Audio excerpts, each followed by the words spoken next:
一样给我做主，我的儿子、我儿子儿媳妇、我孙女、我3代人，我绝活了，我绝活了，我绝活了，我绝活了，我不怕了，共产党啊！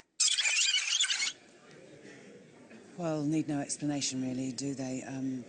The hotel in Beijing where the relatives of those on board have been waiting for news. They've been updated every day and now they have been told that there is no hope of finding any survivors from MH370.